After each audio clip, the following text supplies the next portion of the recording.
Welcome to Erode அம்மாச்சி சமையல். இது நம்ம வீட்டு சமையல். இன்றைக்கி நம்ம பார்க்க போகிறது கத்திரிக்காய், அவரைக்காய், குடமிளகா சாம்பார் எப்படி வைக்கலான்னு பார்ப்போம்.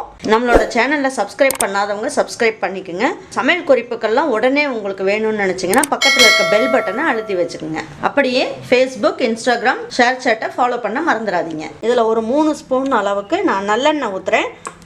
பாருங்கள், ஒரு 1/2 ஸ்பூன் அளவுக்கு கடுகு போட்டுக்கலாம். ஒரு பிஞ்ச் அளவுக்கு வெந்தயமும் ஒரு பிஞ்ச் அளவுக்கு ஜீரகமும் போட்டுக்கலாம். இதுலேயே 1/4 ஸ்பூன் அளவுக்கு பெருங்காயத்தூள் போட்டுக்கலாம். இதில் 2 இனுக்கு கருவேப்பிலை போட்டுக்கலாம். இதில் ஒரு 1/2 பச்சை மிளகாயை எடுத்து இதை தாளிக்க போட்டுக்கலாம். இதில் ஒரு கைப்பிடி அளவுக்கு சின்ன வெங்காயத்தை நம்ம கட் பண்ணிட்டு போட்டுக்கலாம்.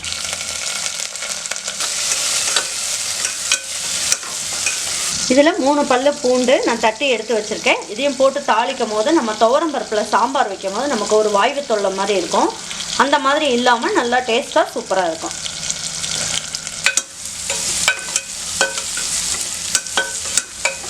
இதில் ஒரு 1/4 ஸ்பூன் அளவுக்கு மஞ்சள் தூள் போட்டுக்கலாம்.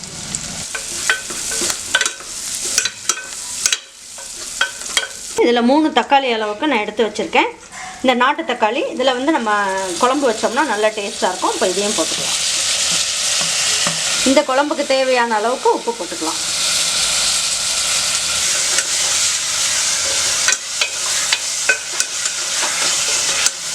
வெங்காயம், தக்காளி எல்லாமே கொஞ்சம் நல்லா வதங்கணும். வதங்குச்சுன்னா நமக்கு டேஸ்ட்டாக இருக்கும் சாம்பார். இந்த சைஸுக்கு புளியை நம்ம ஊற வச்சு கரைச்சிட்டு வடிகட்டி எடுத்து வச்சுக்கலாம்.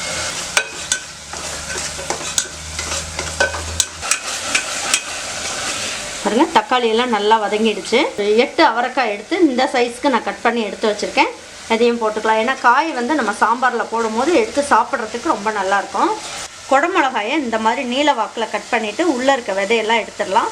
எடுத்துட்டு நம்ம போட்டுக்கலாம். இதுலேயும் கொஞ்சமாக மல்லி இலையும் போட்டுக்கலாம். இதில் 4 கத்திரிக்காயை நான் இந்த மாதிரி நீல வாக்கில் கட் பண்ணி எடுத்து வச்சுருக்கேன். இதையும் போட்டுக்கலாம்.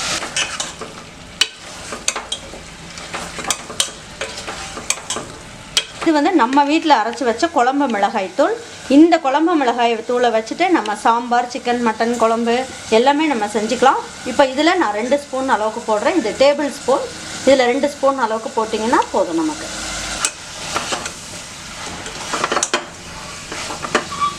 இப்போ இந்த ஸ்டேஜில் நம்ம தண்ணி ஊற்றிக்கலாம்.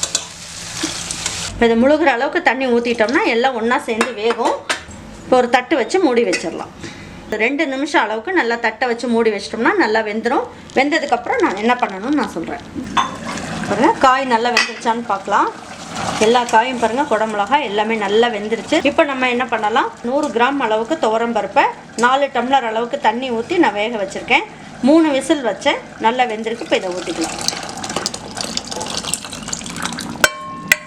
இப்போ ஒரு தட்டை வச்சு மூடி வச்சிடலாம். இப்போ பருப்போடு சேர்ந்து இந்த காயெல்லாம் ஒன்றா வேகும் போது நல்லாயிருக்கும். அதுக்கப்புறம் புளி எப்போ ஊற்றணுன்றதை சொல்கிறேன். பாருங்கள், சாம்பார் கொதிச்சிருச்சான்னு பார்ப்போம். பாருங்கள், காயெல்லாம் நல்லா வெந்துருச்சு. இப்போ இந்த ஸ்டேஜில் நான் புளி உங்ககிட்ட காமிச்சேன் இல்லைங்களா, அதை நல்லா கரைச்சிட்டு எடுத்து வடிகட்டி எடுத்து வச்சுருக்கேன். இப்போ இதையும் இதில் ஊற்றிக்கலாம். இதில் நான் ஒரு ஸ்பூன் அளவுக்கு தேங்காய் துருவி எடுத்து வச்சுருக்கேன். இப்போ இதையும் இதில் போட்டுக்கலாம். போட்டுட்டு கொஞ்சமாக மல்லி இலையும் துவி விட்டுடலாம். 1/4 ஸ்பூனோட கம்மியாக கொஞ்சமாக நெய் போட்டுக்கலாம்.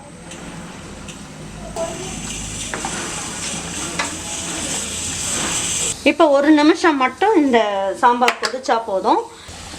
சாம்பார் கொதிச்சிருச்சான்னு பார்க்கலாம். நல்லா அருமையாக கொதிச்சு இந்த மாதிரி பாருங்கள், நல்லா ஆடை படிஞ்சு வருது பார்த்தீங்களா. இந்த மாதிரி இருந்தாலே சாம்பாரோட பச்சை வாசம்லாம் போயிடுச்சுன்னு அர்த்தம். நல்லா டேஸ்ட்டாக சூப்பராக இருக்கும். இப்போ இதை எடுத்து வச்சு பரிமாறிக்கலாம். சாம்பார் ரெடி ஆகிடுச்சு. இப்போ நம்ம இதிலேயே கொஞ்சமாக கருவேப்பிலையும் கொத்தமல்லியும் போட்டு பரிமாறிடலாம்.